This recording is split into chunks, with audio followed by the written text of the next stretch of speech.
ആദ്യ ദിവസത്തെ നാടകത്തിൽ കോൺഗ്രസ് മാത്രമേ ഉണ്ടായിരുന്നുള്ളൂ. രണ്ടാമത്തെ ദിവസത്തെ നാടകത്തിൽ നമ്മുടെ കേരളത്തിലെ സഖാക്കള് കപ്പലണ്ടി വെക്കാൻ പോകുന്ന പോലെ ഇവിടുത്തെ പോയ MP-മാര് അവിടെ ജന്തർ മന്ദറിൽ ഇങ്ങനെ കറങ്ങി നടക്കുകയാണ് കുറച്ചു ദിവസമായിട്ട്. അവരും കോൺഗ്രസിന്റെ കൂടെ ചേർന്നിരിക്കുകയാണ്. നോക്കൂ, ഇത്രയും ദിവസം കോക്രോച്ച് ജനതാ പാർട്ടി നടത്തിയ, അവരുടെ വിദ്യാർത്ഥികൾ നടത്തിയ സമരത്തിൽ എന്തുകൊണ്ട് കോൺഗ്രസിലെയോ ലെഫ്റ്റിലെയോ ആരും പങ്കെടുത്തില്ല? ഇപ്പൊ എന്താ പങ്കെടുക്കുന്നത്? ഇപ്പൊ എന്താ പുതിയ ആവശ്യം? ധർമ്മേന്ദ്ര പ്രധാൻ രാജിവെക്കണം. അതിനിടയ്ക്ക് ഒരു പറഞ്ഞു കേട്ടു, ധർമ്മേന്ദ്ര പ്രധാന്റെ കയ്യിൽ നിന്ന് പോയി, ഇപ്പൊ ഇനി മോദി അമിത്ഷാ രാജിവെക്കണം എന്നാണ് ചോദ്യ പേപ്പർ ചോർന്നതിന്. കമ്മ്യൂണിസ്റ്റുകാർ ഇവിടെ ബഹളം വയ്ക്കുന്നു. ചൈനയിലോ വേറെ കമ്മ്യൂണിസ്റ്റ് രാജ്യങ്ങളിലൊന്നും ഒരു സമരവും ഇല്ല, പ്രതിപക്ഷ നേതാവും ഇല്ല, വേറൊരു പാർട്ടിയും ഇല്ല, പാർലമെന്റ് തന്നെ ഒരു ചർച്ചയില്ല, ഒന്നുമില്ല. പക്ഷെ അവരിവിടെ പറഞ്ഞു ഭയങ്കര ജനാധിപത്യമാണ് അവർക്കൂടെ.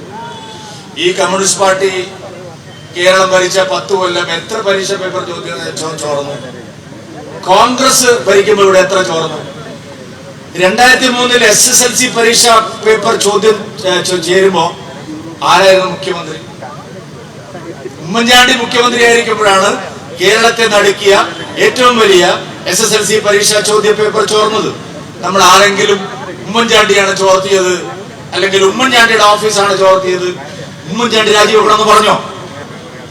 ഈ കഴിഞ്ഞ വെള്ളിയാഴ്ച നമ്മുടെ PSCയുടെ ഒരു ചോദ്യ പേപ്പർ ചോർന്നു. കഴിഞ്ഞ വെള്ളിയാഴ്ച ഒരു ബഹളവും നമ്മളിവിടെ കണ്ടിട്ടില്ല. കഴിഞ്ഞ വെള്ളിയാഴ്ച ഈ സർക്കാർ ആരാ ഭരിക്കുന്നത്? എത്രയെത്ര ചോദ്യ പേപ്പർ ചോർച്ചകൾ നമ്മുടെ സ്റ്റേറ്റിൽ ഉണ്ടായി, എത്രയെത്ര പരീക്ഷാ ക്രമക്കേടുകൾ നമ്മുടെ സ്റ്റേറ്റിൽ ഉണ്ടായി. എന്താ, നമ്മളാരും ജനാധിപത്യ രീതിയിൽ സമരം ചെയ്യാൻ അറിയാത്തവരാണോ? ഞങ്ങളാരും പ്രതിപക്ഷ ധർമ്മം നിർവഹിക്കാൻ അറിയാം? ഇതാണോ പ്രതിപക്ഷ ധർമ്മം? ഇത് വളരെ ആസൂത്രിതമാണ്. ഇന്നും ഇന്നലെ തുടങ്ങിയതല്ല. മോദി 2014 അധികാരത്തിൽ വന്ന അന്ന് തുടങ്ങിയതാണ്.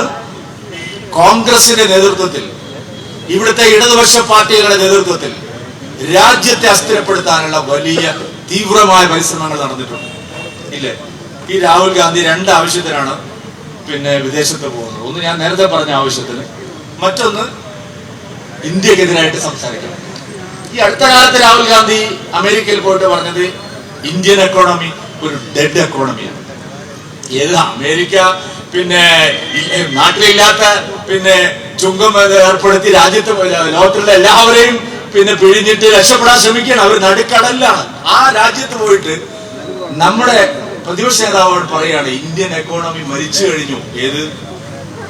ഈ വിദ്യാർത്ഥികളുടെ സമരം ഒരു ലോജിക്കൽ എൻഡിൽ അവരെത്തിക്കുമായിരുന്നു. എന്തോ ആയിക്കോട്ടെ, കുട്ടികളൊരു സമരം നടത്തി, അത് നഷ്ടപരിഹാരവും കാര്യങ്ങളൊക്കെ അവരെത്തിക്കും. ഈ ചങ്ങാതി കുപ്പായിട്ട് ഇറങ്ങിയതോടുകൂടി ആ കുട്ടികൾ നടത്തിയ സമരം അനാഥമായി പോയി എന്നുള്ളതാണ് രാഹുൽ ഗാന്ധി നൽകിയ സംഭാവന എന്നാണ് ഞാൻ പറയാൻ ആഗ്രഹിക്കുന്നത്. കാരണം ഇയാൾ എവിടെയെല്ലാം സമരത്തിന് ഇറങ്ങിയിട്ടുണ്ടോ അവിടെ എല്ലാം ഇതാണ്.